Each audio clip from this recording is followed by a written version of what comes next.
አማቴ ምን ትለዋለች? አታግባት ብላ ትለዋለች። እና ልጁ ያውቃል ግጥም አድርጎ እሱ እኔ ጋር እንደምንዋደድ እና የምትለውን ነገር ሁሉን ነገር አያዳምጣትም።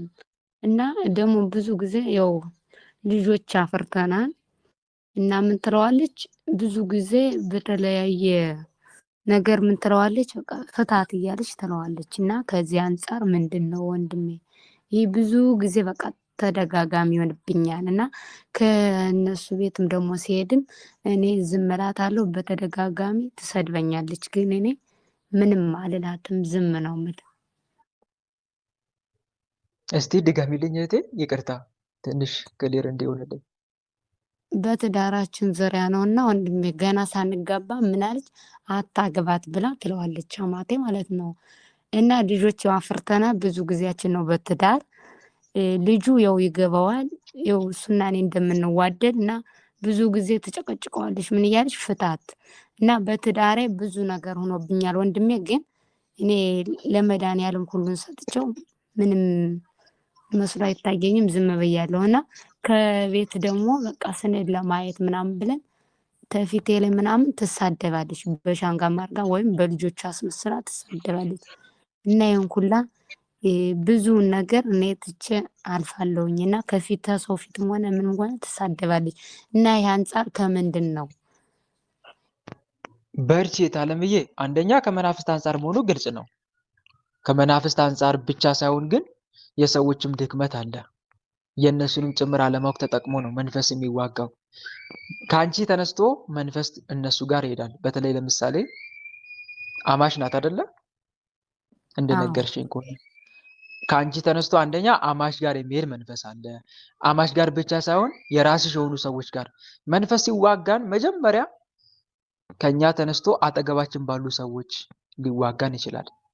አጠገባችን የኛ በምንላቸው ሰዎች አሁን ለምሳሌ የባልና የሚስት ባልና ሚስት ጋር ያለ መንፈስ ለማፋታት፣ ለማለያየት፣ ትዳራቸውን ለመበተን ሲፈልግ ምን ሊያደርግ ይችላል? ሚስት ጋር ያለ መንፈስ አሁን ለምሳሌ ባሏን እንድትፈታው ከሷ ይነሳና የሱ የሆኑ ሰዎች ጋር አለ አይደል? እነሱ ጋር ሄድና በእነሱ አንደበት አንቺን የሆነ እንዲሰማሽ የሚያደርግ ቃላት፣ ንግግሮች እንዲናገር ያደርጋቸዋል። አንዴ ነው። ባል ጋር ያለ መንፈስ ከሆነ ደግሞ ሚስቱን እንዲፈታ ሲፈልግ ከሱ ይነሳና ያንቺ የሆኑ ዘመዶች ጋር ይሄዳል። ወይ እንዲጠሉት ያደርጋል፣ ወይ እንዲጠሉት፣ ወይ ደግሞ ለሱ ምንም አይነት ስሜት እንዳይኖራቸው፣ እንዳያከብሩት፣ እንዲንቁት፣ አልፎ ተርፎም እንዲሰድቡት ያደርጋል ማለት ነው። በዚህ መሃል ላይ ባል ብዙ ነገር በውስጡ ያስባል፣ ወይ ሚስት ታስባለች። የሱ ዘመዶች ማለት ትጀምራለች፣ የሷ ዘመዶች ማለት ይጀምራል። እሱ ወይ በብሔራቸው አይቶ እነኚህ ዘረኞች፣ እነኚህ እኮ እንዲህ ናቸው ብሎ እንዲያስባቸውም ሊያደርግ ይችላል። ለትዳር ጠንቅ የሚሆነው አጋንንት ጠንቅ የሚሆንበት በዚህ መልኩ ነው። ወንድሞች፣ አንዱ በዚህ መልኩ ትዳራችን ለመበተን ይፈልጋል ማለት ነው። ዞሮ ዞሮ ግን ማየት ያለብን ነገር አንድ ነገር አለ እህቴ። በትዳር ህይወት ባልና ሚስት አንድ ከሆኑ ከተጋቡ ከዛ በኋላ የሱ ወላጆችም አይመለከታቸውም፣ የሷ ወላጆችም አይመለከታቸውም። አንድ ስጋ ናቸው። እግዚአብሔር አንድ ያደረገውን ማንም ሊለየው አይችልም። እኔ የትዳር አጋር ቢኖረኝ ስለ ትዳር አጋሬ ወላጆቼ የፈለጉትን ቢያወሩ ልሰማቸው አልችልም። ለምን? ከወላጆቼ ይልቅ ከቤተሰቦቼ ይልቅ እሷን ነው አብልጬ ማየው። ለምን? እሷ ከኔ ጋር አንድ አካል ሆናለች። አንድ አካል ከሆነች ሰው አባቱንና እናቱን ምን ይላል ነው ተብሎ የተጻፈው? ይተዋል፣ ከሚስቱም ጋር ይተባበራል፣ ሁለቱም ስንት ይሆናሉ ነው የተባለው? አንድ ስጋ ይሆናሉ። ስለዚህ አንድ ከሆኑ በኋላ እኔ እሷ እኔ ነን ማለት ነው። እኔ ማለት እሷ ናት፣ እሷ ማለት እኔ ነው። ከቤተሰቦቼ ይልቅ እሷ ናት የምትቀርበኝ ለኔ ማለት ነው ባጭሩ። ከቤተሰቦቼ ይልቅ የምትቀርበኝ እሷ ናት። ለሷም ከቤተሰቦቿ ይልቅ እኔ ነኝ የምቀርባት ማለት ነው። ይሄ ነው ትዳር ማለት። ትዳር ማለት ይሄ ነው። አንድ መረዳት ያለብን ነገር ይሄ ነው እህት ወንድሞች። እግዚአብሔር አንድ ያደረገውን ሰው አይለየው ያለው እኮ ክርስቶስ። እግዚአብሔር አንድ ያደረጋቸውን ሰዎች ልትለያቸው አትችሉም። ከቻላችሁም ብትለዩ እንኳን በደሉ በእናንተ ላይ ነው የሚጻፈው ነው። በባለ ትዳር መካከል የሚገባ ሰው ካለ አንድ መረዳት ያለብን ይሄ ነው። አንዱ ይሄ ነው እህቴ። ስለዚህ እነሱ ሲሰድቡሽ ወይም ደግሞ የተለያየ ነገር ሲናገሩሽ ወይም አማች ስትናገሪ አንቺ ለሷ ከመጸለይ ውጪ ምንም ማድረግ አትችልም። ለሷ ትጸልይላታለሽ። አለማወቋ ነው። በተለይ ሰዎች በክፋት ሲነሱብን ደግሞ የምናሸንፍበት ትልቁ መንገድ ለሰዎች በመጸለይ ነው። ክፉን በክፉ አለመመለስ። የምንታገሰው ሰዎችን እኮ አይደለም፣ ሰዎች ላይ አድፍጦ የሚዋጋን ክፉ መንፈስ ነው። የሚዋጋንን ክፉ መንፈስን ነው። እሷን ሳይሆን የምትታገሽው እሷ ላይ ሆኖ ለአንቺ ትዳር ጥላቻ ያለውን ክፉ መንፈስ ነው የምትፋለሚው። ጸልይላት። ጌታ ሆይ የምትናገረውን ቃል አታውቀውምና ይቅር በላት። ጌታ ሆይ እባክህን ይቅር በላት።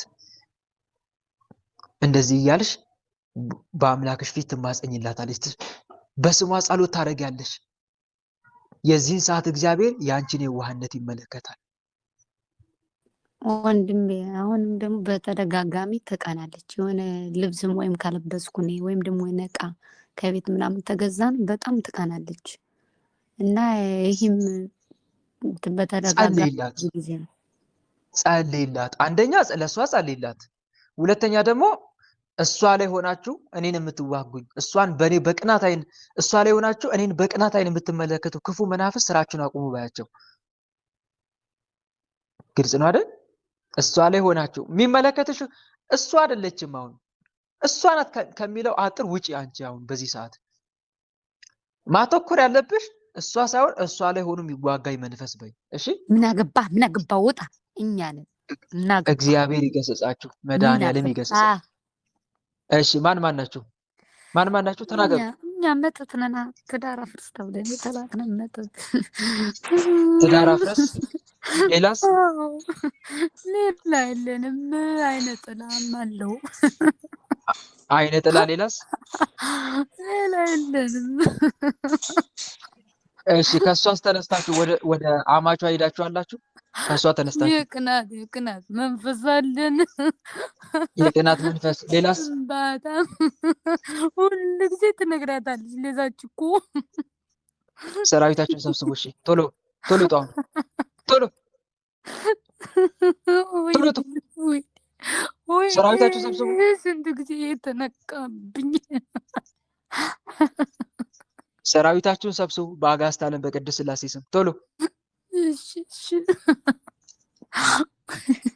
ሰላም ለአብ ዘእምቅድመ ዓለም ለጋሲ ለወልድ ሰላም ስጋ ማርያም ለባሲ ለመንፈስ ቅዱስ ሰላም ኃጢአት ዓለም ደምሳሲ ኃይሌ የሥላሴ ወፀወኔ የሥላሴ በስመ ሥላሴ እቀጠቅጥ ከይሲ አጋዕዝተ ዓለም ቅድስት ሥላሴ በቀሏችሁ። ውጡ ቶሎ ጡ።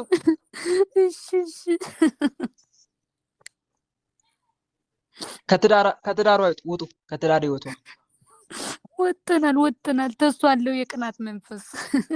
ባሏ ላይ ሆነ የምትፈታተናለ። ከባሏ የለውም ከሷ ላይ ነኝ። ተሰብሰብ። የቅናት መንፈስም የመተት መናፍስት ውጡ። ስንት ጊዜ ወይኔ ቶሎ ጡ። እሺ ወጥተናል። ሰራዊታችሁን ሰብስቡ ቶሎ በአጋዕዝተ ዓለም በቅድስት ሥላሴ ስም በኃያሉ በመድኃኒዓለም ስም ውጡ። እሺ ወጥተናል። ወደ ግንባር። በአብ በወልድ በመንፈስ ቅዱስ ስም በአብ በወልድ በመንፈስ ቅዱስ ስም በኃያሉ በመድኃኒዓለም ስም አትጥሩ። እሱ ነው ያቆማት እስከዛሬ። በኃያሉ በመድኃኒዓለም ስም ተፈጠነን። በኃያሉ በመድኃኒዓለም ስም በቅድስት ድንግል ማርያም ስም በቅዱስ ሚካኤል በቅዱስ ገብርኤል በቅዱስ ሩፋኤል ስም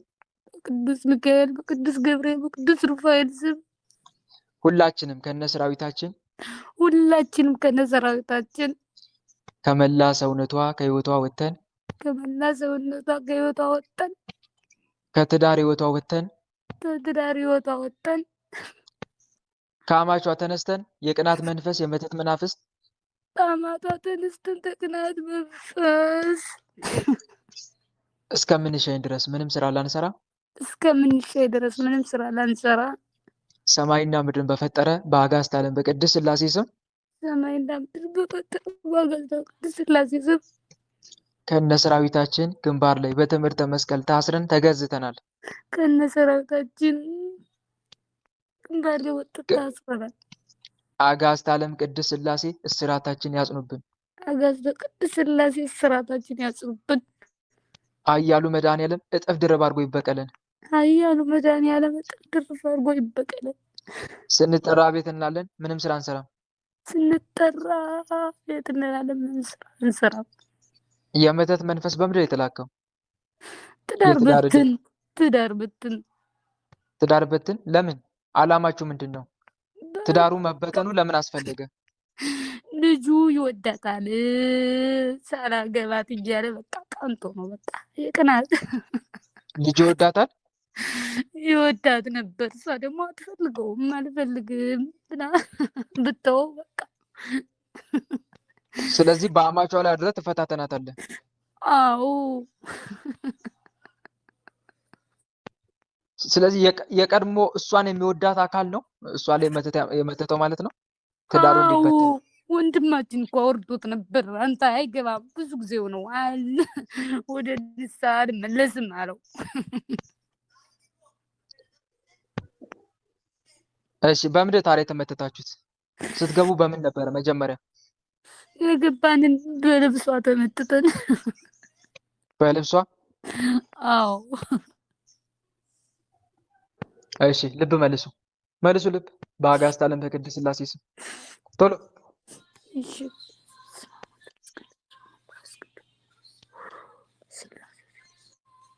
እሺ እህቴ ወለተ ማርያም ይሰማል? ይሰማል። አየሽ አይደል? ወዳ አይደለም አማችሽ። አንደኛ የቅናት መንፈስ ከአንቺ ተነስቶ እሷ ላይ ሆኖ በትዳርሽ ላይ ቀና መንፈስ የእሷን አይኗን አይኑ አድርጎ ይመለከትሻል ማለት ነው። አንድ እሱ ነው። አይኗ ላይ ሆኖ ይቀናል። ባጭሩ እሷ የምትቀናው ለምንድን ነው? አንቺ ጋር ያለ መንፈስ ከአንቺ ተነስቶ እሷን እንደ መሳሪያ እየተጠቀማት ነው። ለምን እንደ መሳሪያ ተጠቀማት? ምክንያቱም መንፈሳዊ ሕይወት የላትማ። እሷ የላትም አይደለም?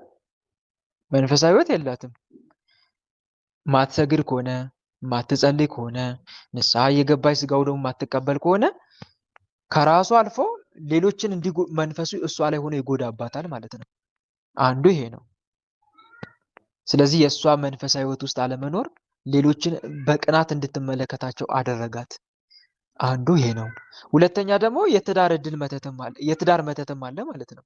ትዳርሽን ለመበተን የተዘጋጀ ይሄም ደግሞ ከቀድሞ ጓደኛ የመጣ አንቺን ሲፈልግ የነበረ አንቺ አልፈልገውም ያልሽው ወንድ የለም ከዚህ በፊት የለም? ንገረኝ እስቲ ማይክሽን ክፈችና። አለ ወንድሜ። ስለዚህ ያ ደግሞ አርፎ አይቀመጥም ማለት ነው። አንቺን ሲያጣ ትዳርሽን ለመበተን ጥረት ያደርጋል ማለት ነው። ይሄም የእሱም መንፈሳዊ ሕይወት ውስጥ አለመኖሩ ነው። ለምን አሁን እዚህ ጋር የወንድማችን ወይም ደግሞ አሁን መተት የመተተባትን ሰው ድክመቱን በሁለት መንገድ ማየት ትችላላችሁ። አንደኛ ጠየቃት አይደለ? አንቺ ደግሞ እምቢ አልሽው። የዚህ ሰዓት ምን ማድረግ ነበረበት? አንቺን ከወደደ ላለማጣት ጸሎት ያደርጋል። አንድ ጌታ ሆይ ብሎ አንቺን በማስመልከት ጸሎት ማድረግ ነበረበት። ፈቃድ ከሆነ እባክህን ከእሷ ጋር አገናኘኝ፣ እሷ እኔን እንድትወደኝ ቃሌን እንድትቀበል አድርግ ብሎ ጸሎት ያደርጋል። ፈቃዱ ከሆነ ያቀራርባችሁ ነበረ። ልዑል እግዚአብሔር አምላክ አብራችሁ አንድ እንድትሆኑ ከወደደ። ካልሆነ ደግሞ እሺ አትዩም። የበለጠ በመካከላችሁ ያለውን ግንኙነት ያራርቀዋል። ያንቺ ካልሆነ ማለት ነው። ወይም አንቺ የእሱ ካልሆንሽ እንዲህ ነው ማድረግ ያለብህ ወንድሜ ወይም እህቴ። እሺ አንድ የትዳር አጋር አለ የምንወደው ወይም የትዳር አጋር ይሆነኛል ብለን የምናስበው ሰው አለ አይደለ? በህይወታችን ሊኖር ይችላል። ያ ካለ ምንድን ነው ማድረግ ያለብህ? ወንድሜ ከሆንክ ከመጠየቅ በፊት አስቀድመህ ጸሎት አድርግ። እገሌን ወድጃት እገሊትን ወድጃታለሁና አምላኬ የአንተ ፈቃድ ከሆነ እባክህን አስቀድመህ በጸሎት መጠየቅ። ጌታ ሆይ ፈቃድን ግለጽልኝ ብለን ከጠየቅነው በኋላ ከዛ በኋላ ታቀርብላታለህ ማለት ነው የፍቅር ጥያቄ። ፈቃዱ ከሆነ ይቀጥላል፣ ፈቃዱ ማይሆን ከሆነ ደግሞ ትተወዋለህ ማለት ነው። ችክ አለ ማለት ደግሞ እህት ወንድሞች አደራ ችክ አንበል እሺ። ችክ ምንል ከሆነ እግዚአብሔርን እየተቃወምን ነው እኮ ነው። ይኸው በዓለማዊ ነገሮች ላይ በነገሮች ሁሉ ላይ እልከኛ መሆን የእግዚአብሔርን ፈቃድ ያልተረዳ የአጋንንትን ውጊያ ያላወቀ ቢያውቅም በእግዚአብሔር ፈቃድ ለመኖርና አጋንንትን ለመቃወም ራሱን ያላዘጋጀ ሰው ምልክት ነው። ችክ አትበል በምንም ነገር ላይ። ጌታዬ እንደ ፈቃድ ማለትን እስቲ ልመድ።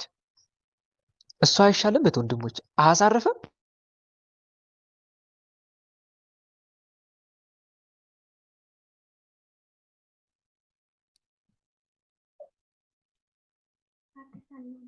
ወንድማችን አትሰማም። ወተው ግባ።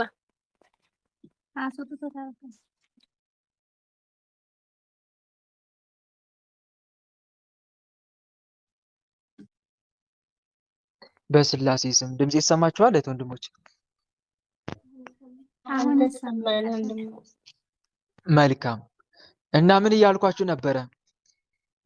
በምንም ነገር ላይ እልከኛ አትሆኑ። መጀመሪያ እግዚአብሔርን አስቀድም በህይወት።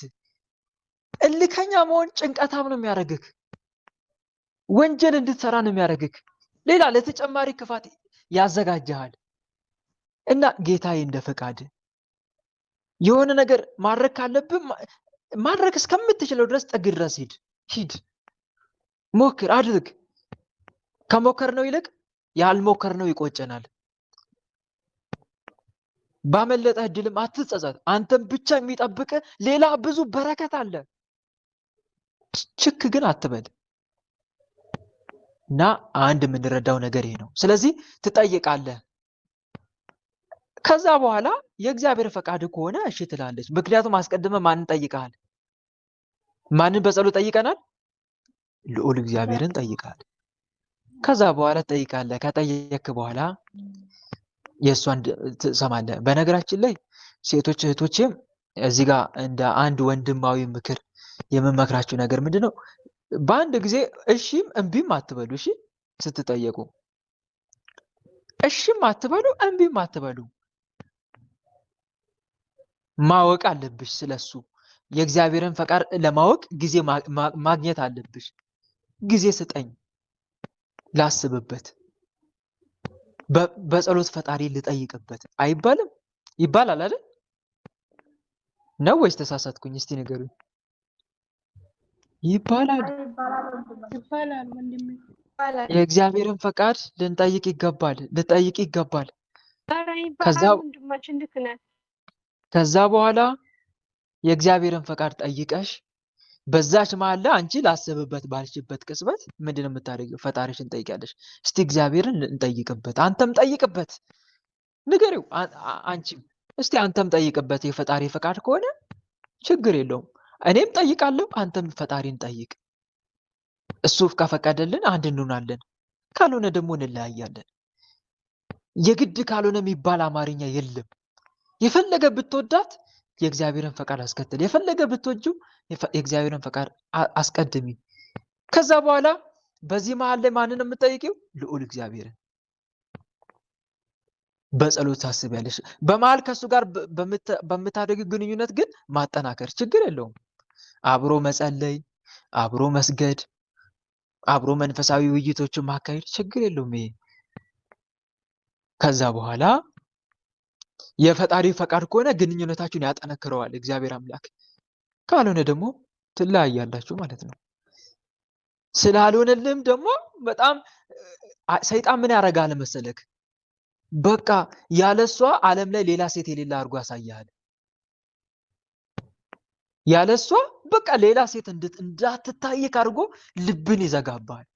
በቃ ከዛ ማለቃቀስ ትጀምራለህ። ተይ እባክሽ እሺ በይኝ፣ ተይ እኔ ምን አጎደልኩብሽ ማለት ትጀምራለህ ማለት ነው። ይሄ ልብን ሲዘጋው እኮ ነው። ወይም ደግሞ በቃ ምን ልበልክ አሳስሮ ሊያስቀምጥ በቃ ሁሉም ወይም ደግሞ ሁሉም ሴቶች ዓለም ላይ ያሉት ሰዎች እንደሷ እንዲመስሉ ያደርጋል። ወንዶች ሴቶች ጋርም ልክ እንደዚሁ ማለት ነው። ያለሱ በቃ ሌላ እድል ፈንታሽ እሱ እንደሆነ ብቻ አድርገሽ እንድታስብ ያደርግሻል። ህይወትን እያጨለምብህ እንደሆንክ ግን ምንም መረጃው የለክም። ህይወትሽን እያጨለምብሽ እንደሆነ ግን ምንም መረጃ የለሽም ማለት ነው። እና የጌታ ፈቃድ ይሁን ብለን ዝም አለ የምትለዋ ቃል የታመነች ናት። የሐዋርያት ሥራ ምዕራፍ 21 ቁጥር 14 ላይ እንደ ፈቃድ ለፈቃዱ ራስን አስገዛ። ወርቅ ከዛገ መጀመሪያም ወርቅ አልነበረም። ጓደኛ ከሄደ ንገሩኝ እስቲ፣ ጓደኛ ከሄደ መጀመሪያ ምን አልነበረም ይባላል? ጓደኛ አልነበረም።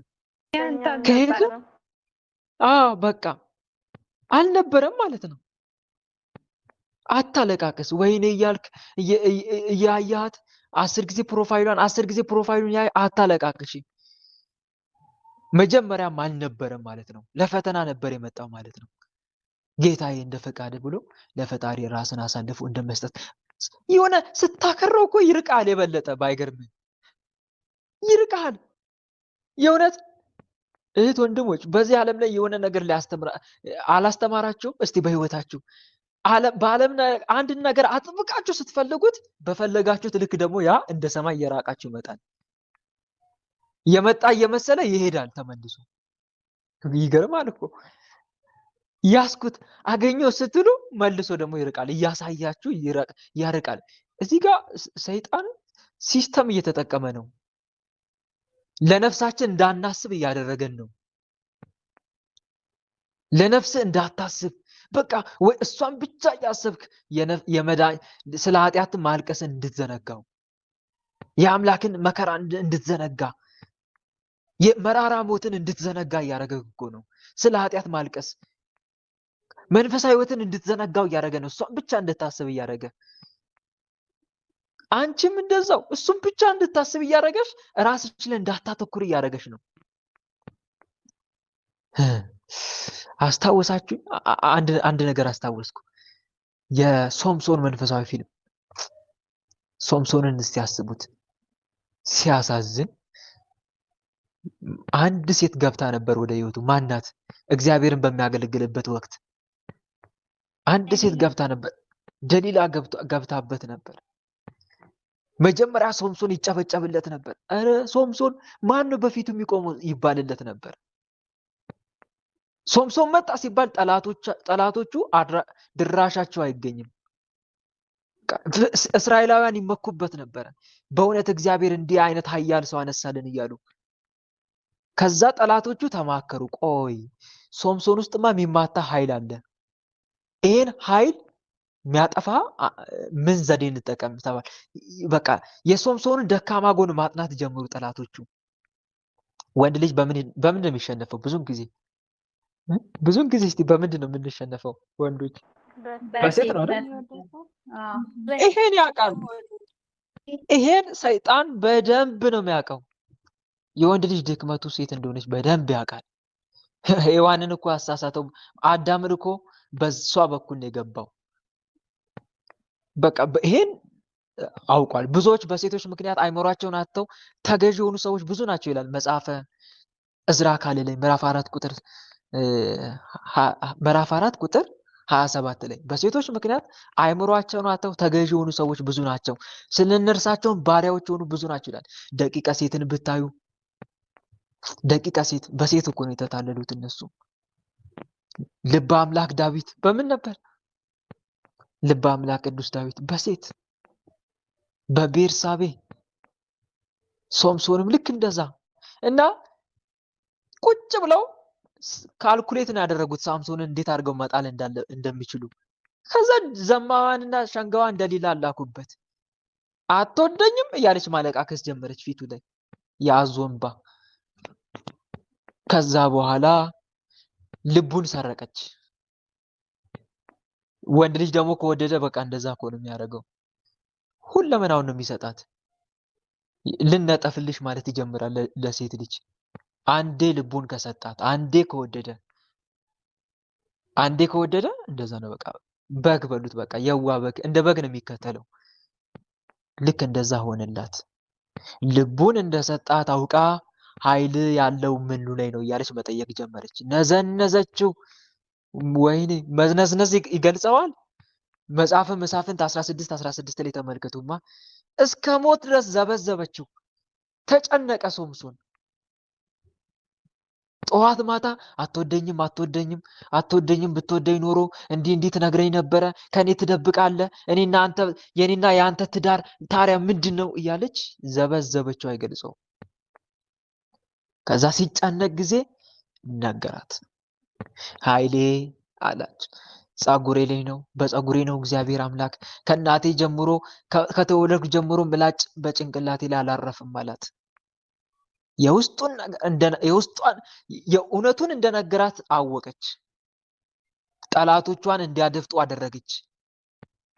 ጠላቶቹን አሸምቀው እንዲጠብቁት ወይን አጠጣችው።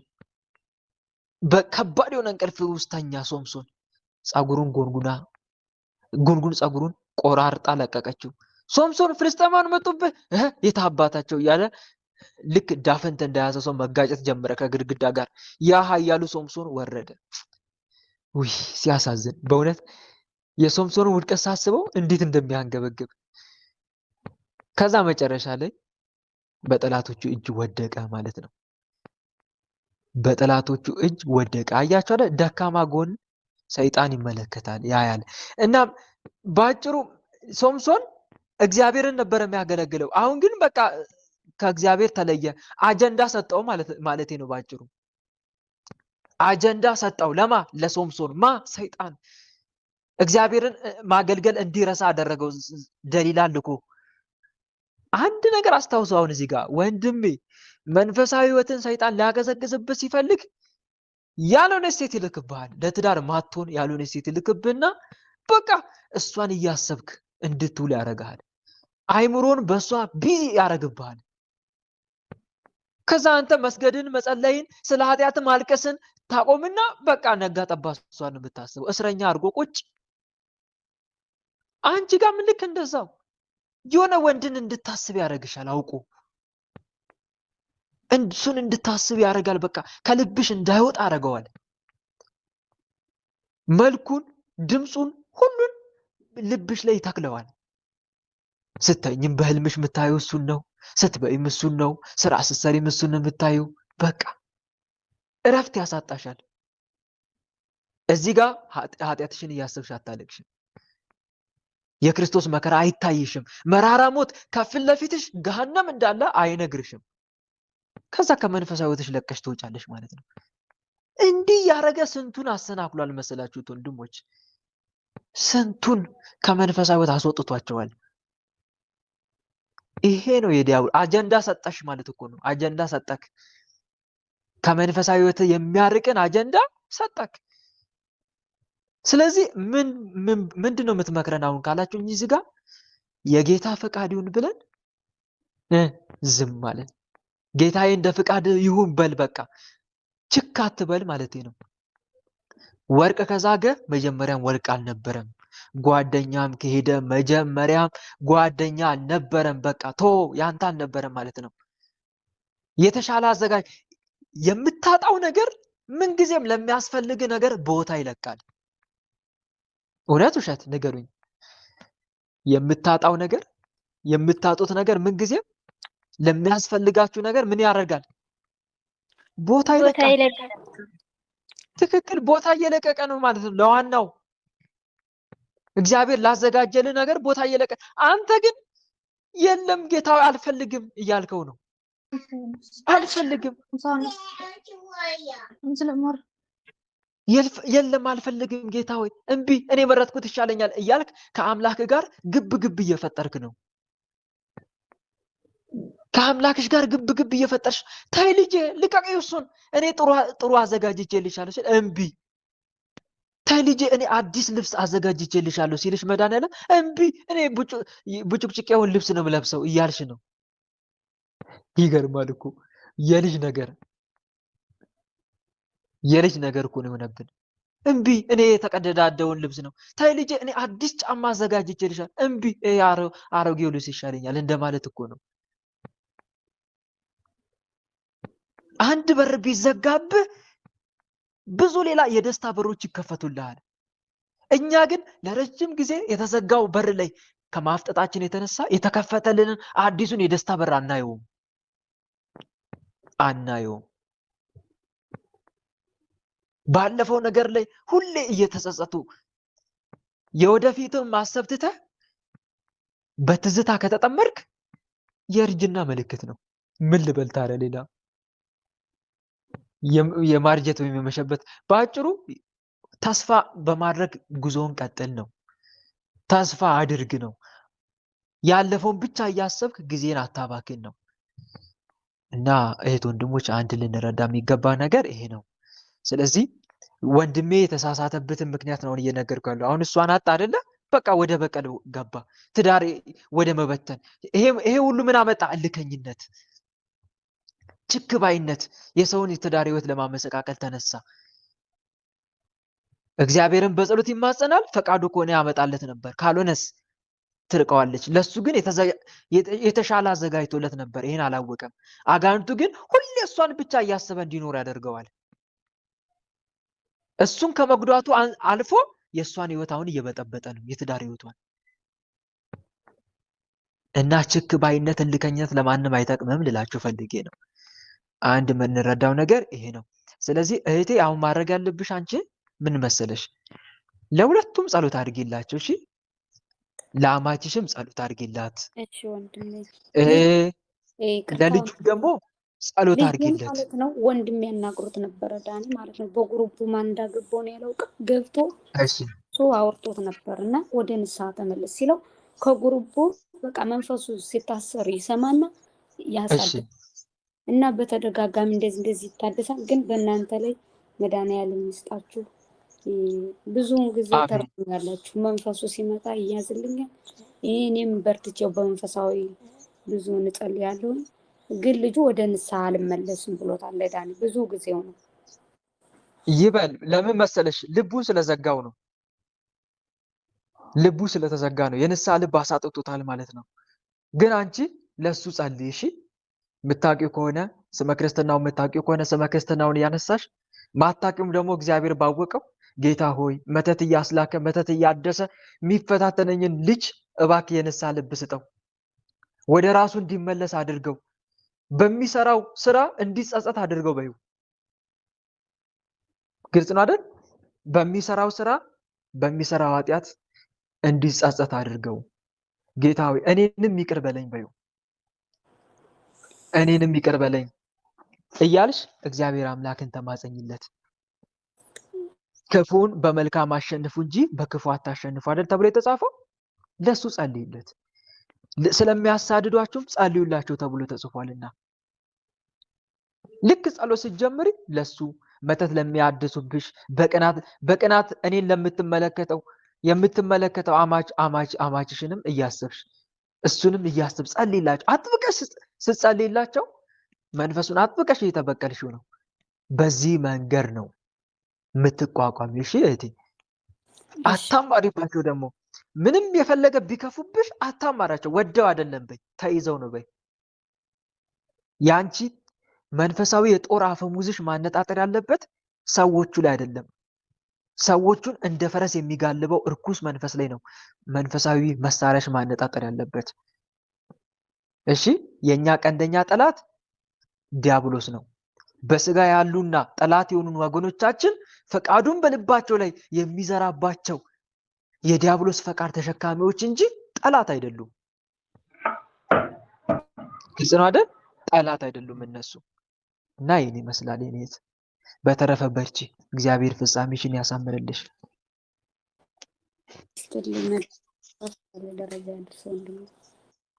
አሜን አሜን እህቴ። እሺ ተራ ቁጥር ስንት ነበረ? ተራ ቁጥር 1 መጥቻለሁ። ጠይቅ ወንድም አለ። መልካም እሺ፣ ግቢና ጠይቂ። እሺ ወንድም፣ እኔ ጥያቄ አንድ ወንድማችን ጥያቄ ነው ማለት ነው። ወንድማችን ስለ ጥያቄው መንፈሳዊ ህይወት የለውም። ወንድማችን ግን መመለስ ይፈልግና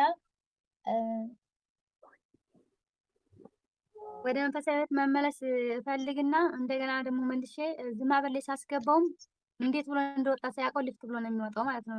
ልጅቱ ግን የሆነ ችግር ሲደርስብኝ የሆነ መከራ ሲደርስብኝ የሚያስመለክተኝ ሄጄ ጠንቋይ ቤት ጠይቄ መፍትሄ የማገኝ ነው የሚመስለኝ።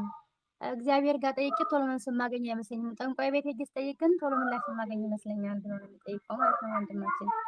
እንደገና ደግሞ የሆነ ችግር ሲመጣብኝ በጣም ፈተና ሲበዛብኝ እምነቴን ራሱ ቀየር ነው የሚለኝ። ሙስሊም ሁን ይለኛል። ግን ሙስሊም ሆኜ ደግሞ ሳስበው ቅዱስ ገብርኤልን በጣም ነው እና የሚወደው የቅዱስ ገብርኤልን አላገኘውም ብዬ ውስጤ ይረብሻል። እና በጣም በቃ በፈተና ውስጥ በመሆን ሰዓት ጠንቋይ ቤት ነው መጠየቅ የሚያስደስተኝ ወይንም መልስ የማገኝበት የሚመስለኝ። አሁንም ደግሞ ሀገር ያለው ስደት ላይ ነው እና በጣም ፈተና ላይ ነበር እና ያለው አሁንም ሀገር ገብተህ ጠንቋይ ገብተህ ሄዳ ጠይቀህ መፍትሄ ታገኛለህ የሚለኝ ውስጤ ነው የሚለኝ። ከኔ ጋር ደግሞ በእንደዚህ ጉዳይ በምንነጋገር ሰዓት አንድ ደቂቃ እንኳን ሳይቆይ ከኔ ጋር ተጣልቶ ነው የሚሄደው ማለት ነው።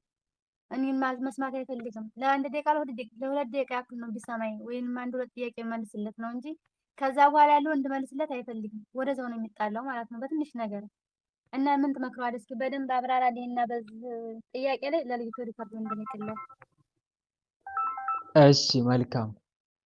የመጀመሪያው ነገር እኔ የሆነ ችግር ሲደርስብኝ ወደ ጠንቋይ ቤት እንድሄድ ነው የሚገፋፋኝ፣ ወይም ጠንቋይ ቤት የሚሄድ ሀሳብ ያሳስበኛል። እዛ ሄጄ ችግሩ ቢፈታልኝ የሚል ሀሳብ ነው ያነሳው።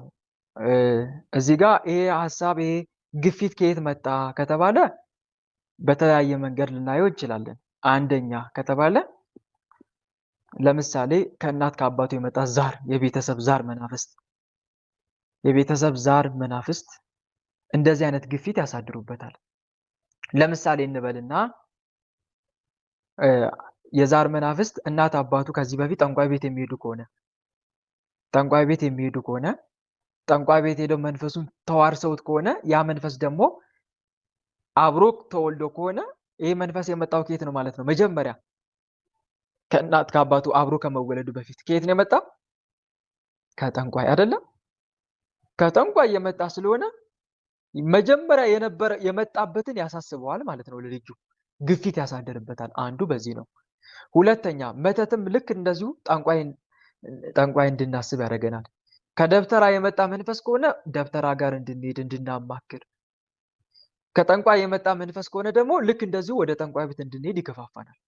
ለምሳሌ አሁንም ተጨማሪ ማብራሪያ ልስጣችሁ። እንበልና እናትና አባት ልጅ አጡ እንበል። ልጅ አጡ እና ልጅ አጥተው ጠንቋይ ቤት ሄደው ጠይቀው ተማጽነው ወለዱ እንበል። ወለዱ። አሁን ይሄ መንፈሱ ልጅ ሰጥቷቸው እኮ አይደለም ጠንቋዩ።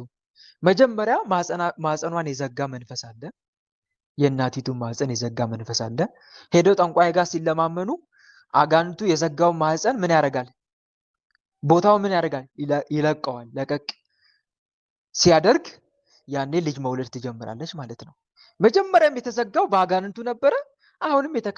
አሁንም አጋንንቱ ቦታውን የዘጋውን ይከፍታል። ምክንያቱም ፈቃዱን ፈጽመውለታል፣ ጠንቋይ ቤት ሄደውለታል። ሁለተኛ ደግሞ ተጨማሪ መንፈስ አስገብቷል። ስለዚህ አሁን ማህፀናቸውን ይዘጋል። ታዲያ ይሄ መንፈስ የሚወለደው ልጅ የት እንዴት ነው የሚገፋፋው? ንገሩኝ። ጠንቋይ ወደ መጣበት እንዴት ይገፋፋዋል ማለት ነው። አንዱ በዚህ ምክንያት ሊሆን ይችላል ነው። ሁለተኛ ደግሞ ከልጁ ካለማወቅ የተነሳም ነው። ካለማወቅም የተነሳ ነው። ጠንቋይ በመሄድ እውነት መፍትሄ ይገኛል? እውነት ደብተራን በማማከር መፍትሄ ይገኛል? በጭራሽ አይገኝም መፍትሄ። አጋንንት ምንድን ነው የሚጠቀምብን እዚህ ጋር? መጀመሪያስ ችግርስ የሚፈጥሩብን እነማን ሆኑና ችግር የሚፈጥሩት እነማን ናቸው? የቤተሰብ ዛር ናቸው። ዛር ነው ችግር የሚፈጥረው። አስቀድሞ አንተ ላይ ችግር ይፈጥራሉ። ተረባርበው ችግር በብዙ መንገድ ሊፈጥሩብህ ይችላሉ። ያሰብከው እንዳይሳካ ያደርጋሉ። ጤና እንዲታወክ ያደርጋሉ። ምንም አይነት ገንዘብ እንዳታገኝ መና ወይም ደግሞ አመድ አፋሽ እንድትሆን ያደርጉሃል። ወይ ከሰው ጋር እንዳትስማማ ያደርጉሃል። ብቻ የምትወደውን በቀላሉ እንዳታገኝ አድርገው ይዋጉሃል። በፍላጎቶቹ ሁሉ ጣልቃ ይገባሉ። ከዛ ያሳጡና በህሊና ጠንቋይ ጋር እንድትሄድ ያሳስበዋል ማለት ነው ለመፍትሄ ሲል። ግን አላማቸው ለምንድን ነው? ኦዶ አብኪዮ የሚባል ስርዓት አላቸው መናፍስት። አክሽን፣ ሪያክሽን፣ ሶሉሽን። መጀመሪያ ችግር ይፈጥራሉ። ችግር ከፈጠሩ በኋላ አንተ ለዛ ችግር እጅህ እንድትዘረጋ ያደርጉሃል። ከዛ በኋላስ ያንን ችግር ለመቅረፍ በሚል ሰበብ የእነሱን አጀንዳ ያስፈጽመዋል ማለት ነው። ለምሳሌ እንበልና የሆነ በቃ እንበልና ሊቀ መላእክት ቅዱስ ገብርኤልን ወደዋለሁ ብለዋል። ቅዱስ ገብርኤል የሚወደው ከሆነ አሁን ወይም ደግሞ ይሄን ልጅ አሁን መግደል ይፈልጋሉ እንበል። በምሳሌ ላስረዳችሁ። መግደል ይፈልጋሉ እነኚህ መናፍስት። ግን እንዴት ይግደሉ? ኃይላቸው ያነሰ ነው አንድ፣ ወይም እሱን ለመግደል በቂ ኃይል የላቸውም እንበል። መናፍስቶች ውስጥ ያሉት በቂ ኃይል የላቸውም፣ ትንሽ ናቸው እንበል። ሊቀ መላእክት ቅዱስ ገብርኤል ይጠብቀዋል። ሁለተኛ ደግሞ የፈጸመው ኃጢአት ትንሽ ነው እንበል። እሱን ለመግደል አያበቃቸውም እንበል። ዲያብሎስ በነገራችን ላይ እኛ ላይ ኃይል የሚኖረው ከዚህ አንጻር ነው። ኃጢአት ካሰራን ኃጢአታችን ምክንያት አድርጎ ነው ጥቃት የሚፈጽመው። የሆነ እንዴት አድርጌ ከፈጣሪው ጋር ላጣላው፣ ፈጣሪው ምን ባስደረገው ነው የሚርቀው ብሎ ካልኩሌት ያደርጋል። ምን አይነት ማኖ ባስነካው ነው ይሄን ልጅ? አይገርምም? ተንኮሉ ምን አይነት ማኖ ባስነካው፣ ምን አይነት ጥቃት ባስፈጽመው ነው ፈጣሪ የሱ ፈጣሪ እሱ የሚበቀለው የሚቆጣው ብሎ። ባጭሩ እኛ ላይ ሆኖ አጋንንቱ ፈጣሪያችን እኛን እንዲቆጣን የሚያስደርግ ስራ ነው የሚሰራው። ተረዳሽኝ አይደል? እኛን የሚቆጣ ባለፈው ልክ እንደዚህ ሉሲፈር መንፈስ አንድን ወጣት ምን ነበር ያለው? ቤተክርስቲያን አካባቢ ላይ ሽንት አሸናው አይደል ያለው? ለምን ልጁን ሽንት አሸናው? ቤተክርስቲያን እንትና መግቢያ አካባቢ ላይ ለምን? ፈጣሪ ተቆጥቶ እንዲቀስፈው እኮ ነው ልጁን። ግን ፈጣሪ ምን አደረገን ያለው? እኛን ጨረሰን አይደል? 700 ሰራዊቴን አረደብኝ ነው ያለው። እኔ እሱን ላስቀስፈው ነበረ፣ ግን ፈጣሪ የኔን ሰራዊት ነው ያረደብኝ አለ። የሉሲፈር መንፈስ እኮ ነው። ማስቀሰፍ ነው የሚፈልገው ልላችሁ ፈልጌ ነው። አሁን ይሄን ልጅ ምን ማድረግ ይፈልጋል? ፈጣሪ ተቆጥቶ እሱን እንዲያጠፋው ነው የሚፈልገው። እና ማኖ ደግሞ የሚያስነካው የራሱን ነፃ ፍቃድ ተጠቅሞ ነው። ሰው የሚቀጣው በነገራችን ላይ የዲያብሎስ ፈቃድ ተሸካሚ በመሆኑ ነው። ለዲያብሎስ ነፃ ፈቃዱን በመስጠቱ ነው የሚቀጣው። አሁን ምን ያደርጋል? የክፉ መንፈስ ወደ ጠንቋይ ቤት እንዲሄድ ይገፋፋዋል። እግዚአብሔር ደግሞ ጠንቋይ ቤት መሄድን፣ መናፍስት ሳቢዎችን መጠየቅን እጅግ የሚጠላ ኃጢአት ነው አይደል? ከዚህ በፊት እንደነገርኳችሁ ይሄን ኃጢአት እግዚአብሔር አጥብቆ ይጠላዋል ብያቸዋለሁ። በምሳሌ አስረድቻቸዋለሁ። ጠንቋይ መጠየቅ፣ መተት አድራጊዎች ጋር ሄዶ እርዳታ መጠየቅ በጣም እግዚአብሔር የሚጸየፈው ኃጢአት ነው። መናፍስት ጠሪዎችን፣ ጠንቋዮችን በሚከተል በዚያ ሰው ላይ ፊቴን አከብዳለሁ ከሕዝብ መካከል ለይቼ አጠፋለሁ እንዳለው ኦሪት ዘሌዋውያን ላይ ምዕራፍ 20 ቁጥር 6። በቃ ይሄንን ማኖ ሊያስነካው ይፈልጋል። ከዛ ልጁ ጠንቋይ ቤት ሄደለታል አይደል? ሲሄድ አንደኛ እግዚአብሔር ያዝናል። በጣም ከምንም በላይ ፈጣሪ ያዝናል። እስከዛሬ ከበደልከው በደል ይልቅ አሁን በምታደርገው እግዚአብሔር ያዝንብሃል። እስካሁን ችሎክ ነበረ ፈጣሪ። እስካሁን ብዙ ኃጢአት ስትሰራ ችሎክ ነበረ። ነገ ዛሬ ልጄ ይመለሳል እያለ ዛሬ ደግሞ ጠንቋይ ቤት ስትሄድ እንዴት እንደሚያዝንብህ፣ በተለይ ደግሞ አጠገብህ ያለው መልአክ የምትወደው መልአክ እንዴት እንደሚያዝንብህ የራማው ልዑል ቅዱስ ገብርኤል እንዴት እንደሚያዝንብህ ለአንተ ሲል እየተፋለመልህ ነበረ። ጠላቶችን ለአንተ ሲል ይጋደልልሃል፣ ይዋጋልሃል። ዛሬ ግን በፈቃድ ወደ ጠንቋይ ቤት ስትሄድ እንዴት እንደሚያዝን በጣም ነው የምታሳዝነው ማለት ነው። አስበው። አጋንንት ደግሞ እንዴት እንደሚደሰቱብህ በዛው ልክ ደግሞ እስቲ አስበው እንዴት እንደሚደሰቱብህ። ከዛስ ብዙ ሰራዊት እስከ ዛሬ ከተሸኙልህ በስውር ከሸኘልህ መልአኩ ከሸኘልህ መናፍስት እጥፍ ሆኖ ይገባባል። እጥፍና እጥፍ ሆኖ መናፍስቶች ላይ በላይ የተጨናነቁ ይከመሩባል። አስበው። አንተ ለጊዜያዊ ችግርን እኮ ነው የቀለልልህ ይመስላል። አሁን ለጊዜው ጊዜያዊ ችግር ፈጥሮብህ ሊሆን ይችላል። ይሄ ምድራዊ የሆነ ችግር አለ አይደል? ወይ ጤናህን ጎሰም አድርጎ ሊሆን ይችላል። ወይ ደግሞ ገንዘብ የሆነች አላቂ የሆነች ገንዘብ አላስጨብጥ ብለውክ ይሆናል። ብቻ የምትፈልገውን ነገር ነፍገውክ ሊሆን ይችላል።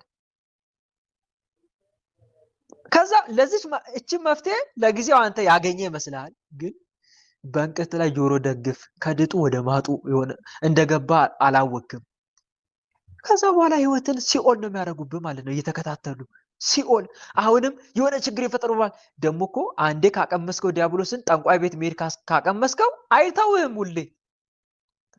አሁንም የሆነ ችግር ይፈጥርብና ተረባርበው አሁንም ጠንቋይ ቤት እዛው እንድትሄድ ያደርጋል። አሁንም ይፈጥርብና በል ደግሞ ለዚህ ችግር ደግሞ ትሄድ ጠንቋይ ቤት ይላል። በዚህ መሃል ላይ ማን ይመጣል? ሞት ይመጣል። ከዛ ገሃነም ትወርዳለህ ማለት ነው። ማንም አያስጥልም። እግዚአብሔርን የምትረሱ አስተውሉ፣ አለዚያ ይነጥቃል። ከእጄ ማንም አድናችሁም ይላል እግዚአብሔር አምላክ። እና አስበው ወንድሜ፣ ይሄ ነው በቃ የአጋንንቱ ዋና ዓላማው ይሄ ነው። ስለዚህ ወንድሜ አይደለም እንኳን ጠንቋይ ቤት ልትሄድ በማሰብ ራሱ ንስሐ ግባ። እንኳን ልትሄድ በማሰብ ራሱ ወየው ጌታ ሆይ ፍጥረታትን ሁሉ የምትረዳ አምላክ አንተ ሆነ ሳለ እኔ ይህንን በማሰቤ እባክን ይቅር በለኝ እያልክ አልቅሰ ለምነው። እንኳን ለመሄድ ይቅርና ልክ እንደ አቡነ ሀብተ ማርያም አንድ ቀን አባታቸው በሰንበት ይልካቸው ነበረ። በሰንበት ሆን ብሎ ስራ አዛቸው ነበር። እሳቸው ደግሞ ሰንበትን መሻር አይፈልጉም። ቆይ ምንድነው እያሉ ምርር ይላቸው ነበር፣ ያማሩ ነበረ። ቆይ ምንድነው በሰንበት ለምንድነው እንድሽር የሚያደርገኝ አባቴ እያለ በጣም ያለቅስ ነበር። እና አንድ ቀን እኔ ከዚህ ሰንበትን ከምሽር ይልቅ በቃ ራሴን ባጠፋ ይሻለኛል ብሎ አሰበ። ሀብተ ማርያም ገና እኮ ነው፣ በልጅነቱ እኮ ነው፣ ገና በልጅነቱ ነጭ ሰንበትን እየሻርኩ ከምኖር ባጠፋ አለ። ከዛ መጨረሻ ላይ ተጸጸተ። በኋላ ትንሽ ቆይቶ እንዴ ማን የፈጠረውን ሰውነት ነው ላጥፋ ብዬ አሰብኩት፣ ትክክል አልሰራውም ብሎ ሄዶ ንስሐ አባቱ ጋር ንስሐ ገባ።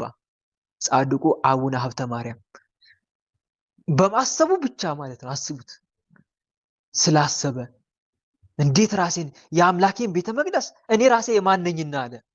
በዋጋ ተገዝታችኋልና የራሳችሁ አይደላችሁም፣ ስለዚህ በስጋችሁ እግዚአብሔርን አክብሩ ይላል እንደ መጽሐፍ ቅዱስ። እንዴት እኔነቴን ላጠፋ አስባለሁ? ጌታ ሆይ ምንኛ ከንቱ ነኝ እያለ ተጸጽቶ ንስሐ ገባ፣ በማሰቡ ብቻ።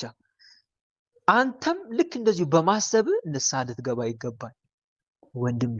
እንኳን ልትፈጽመው ይቅርና አንዱ ይሄንን ነው መመክረክ። ሌላው ምን ነበር ያልሽኝ? ምን ነበር ያልሽኝ እቴ?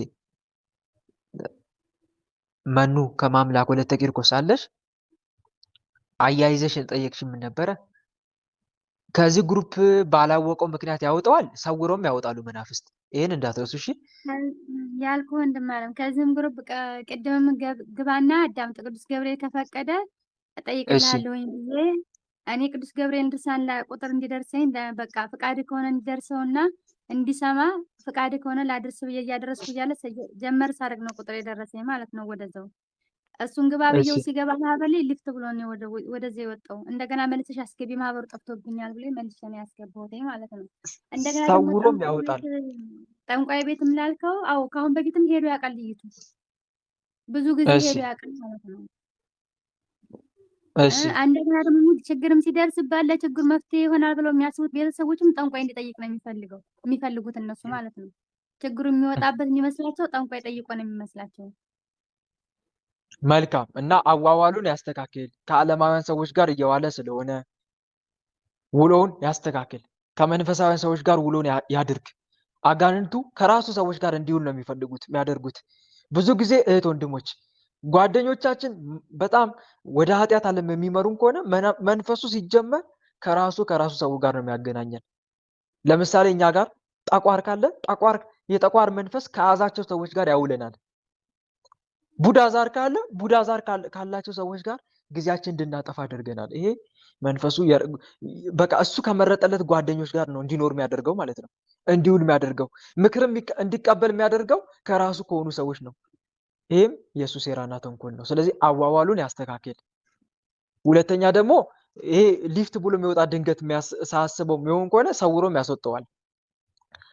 እንዴት ከተባለ ከመቆጣጠሩ የተነሳ መንፈሱ እሱን በሚሰራው ኃጢአት በሚገብርለት ግብር ጠንቋይ ቤት ሄዳል ካልሽኝ ተቆጣጥረውታል ማለት ነው። ግን ሄጃለሁ ብሎም ተስፋ መቁረጥ የለበትም። እስካሁን ድረስ ጊዜ የንስሐ ጊዜ ሰጥቶታልና መድኃኒዓለም የእግዚአብሔር ቸርነቱ ብዙ ነው እያልክ በኃጢአት ላይ ኃጢአት አትስራ ተብሎ ተጽፏል።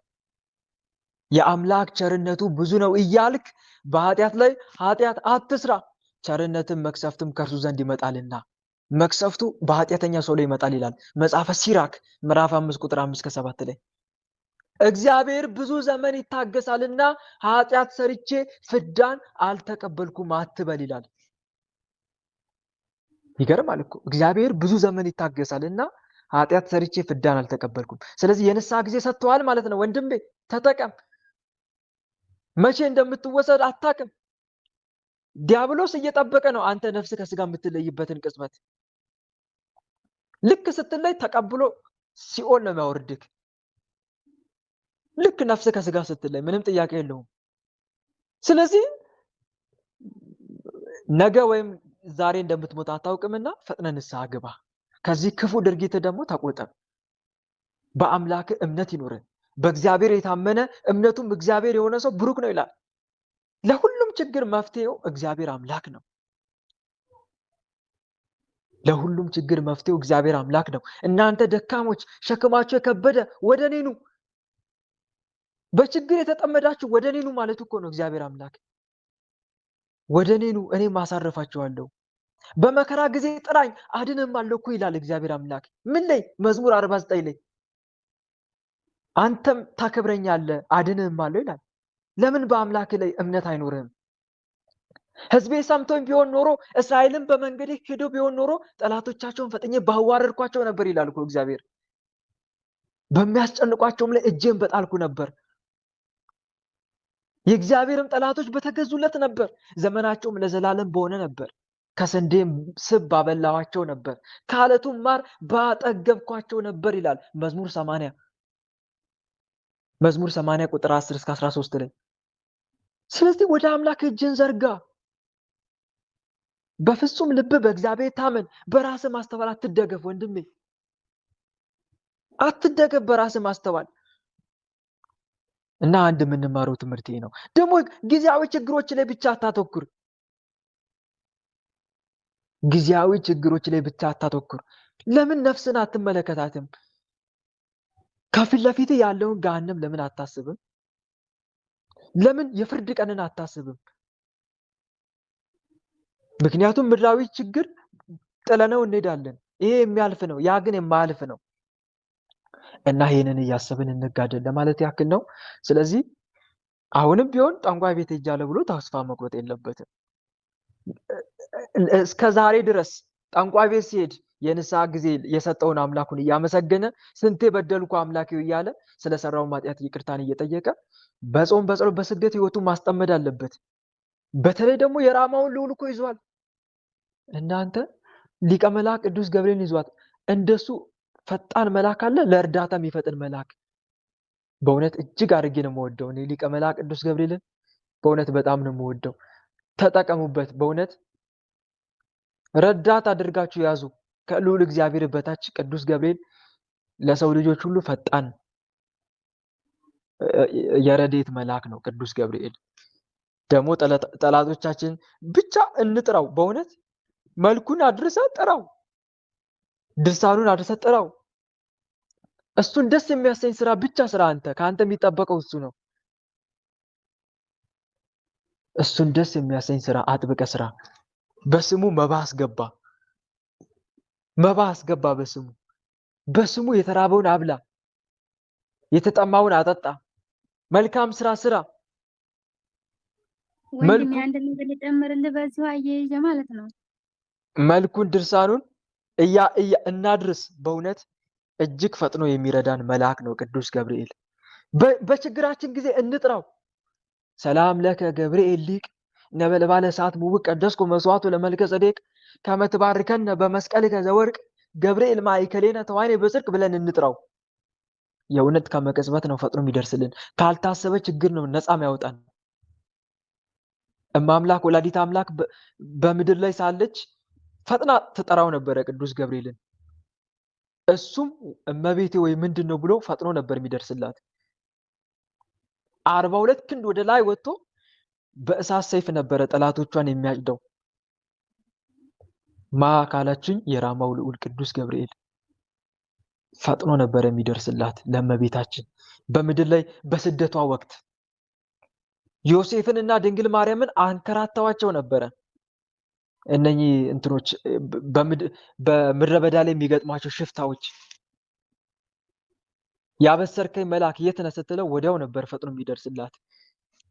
ማ የራማው ልዑል ቅዱስ ገብርኤል። ብቻ ስለሱ ከተናገርኩኝ ከመጀመር ውጪ መጨረስ አልችልም። ካደረገው ለሰው ልጆች ካደረሰው እርዳታ ከብሉይ ኪዳን ጀምሮ ለሰለስቱ ደቂቅ ከእሳት ሲያወጣቸው የነበረው መልአክ ሲታደጋቸው የነበረው መልአክ እሱ ነበር እና በአዲስ ኪዳንም ሰማዕታትን ከሊቀ መልአክ ከቅዱስ ሚካኤል ቀጥሎ ሲረዳቸው የነበረው መልአክ ማን ነበረ ካላችሁ ቅዱስ ገብርኤል ነበረ። እና አባ ብሶይን እና አባ ጴጥሮስን የመሳሰሉ ታላላቅ ቅዱሳንን ሲረዳ የነበረው ቅዱስ ገብርኤል ነበር። እኛም ብንማጸነው ይረዳናል ለማለት ፈልጌ ነው። ስለዚህ ወንድም እንዲህ አይነቱ መልአክ አጠገብ ሆኖ ሳለ እባክህ ተጠቀምበት።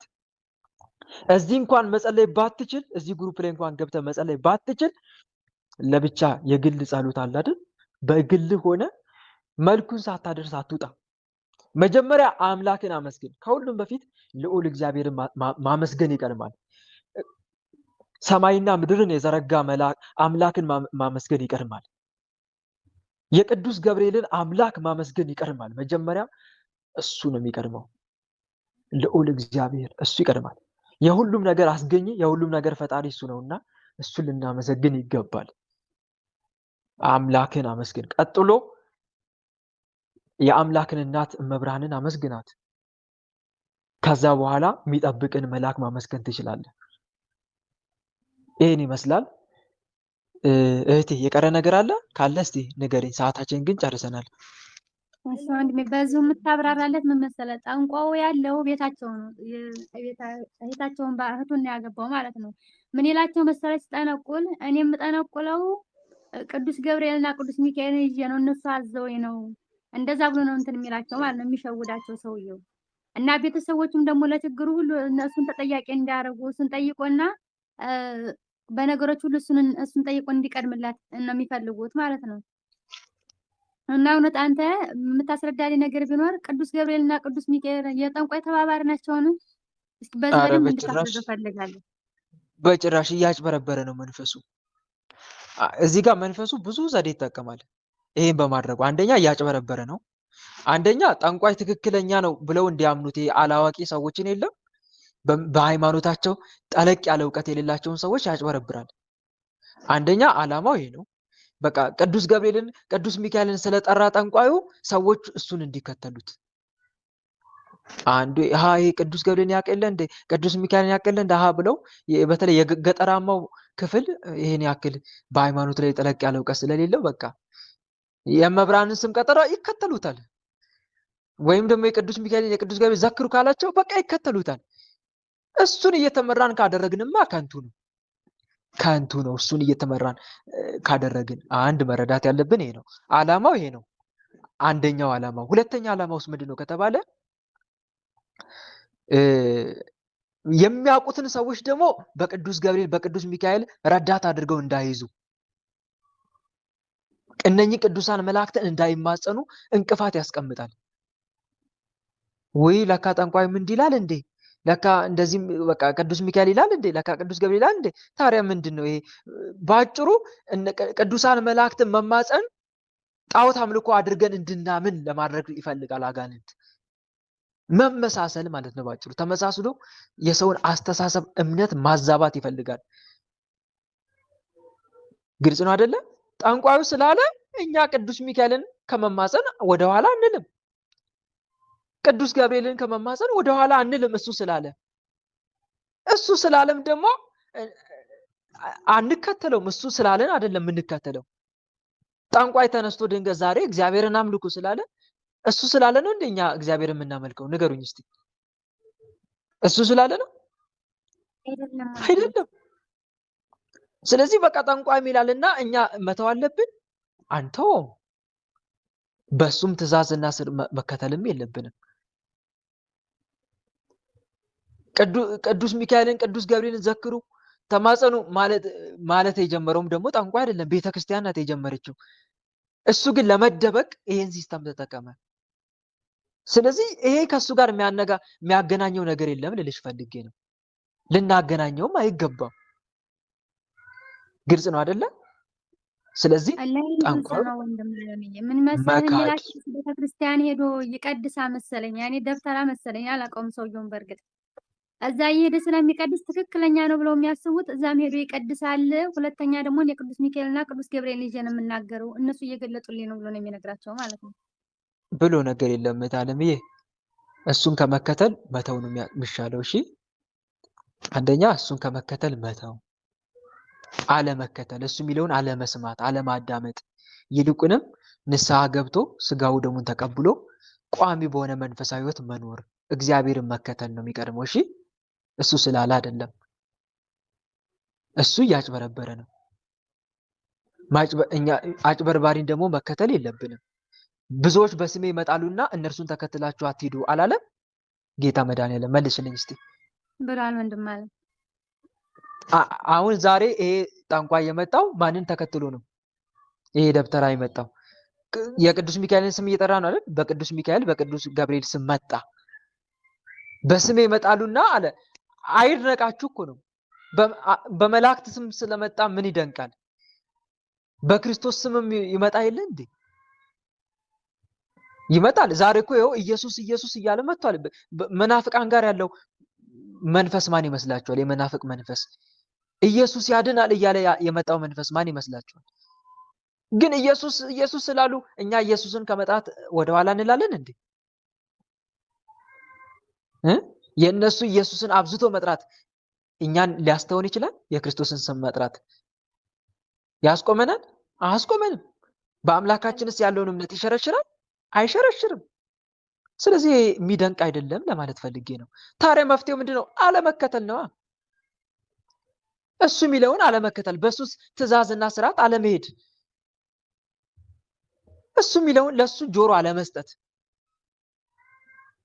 ቤተክርስቲያንን መስማት አንዱ ይሄ ነው። ግልጽ ነው አይደል? ይሄን ይመስላል እህቴ። ወንድሜ አመሰግናለሁ። ሊቀ መላእክት ቅዱስ ሚካኤል ይጠብቅ ወንድም ማለት ጸጋውን ያብዛል። አንድ በት ይባል። አመሰግናለሁ። አሜን።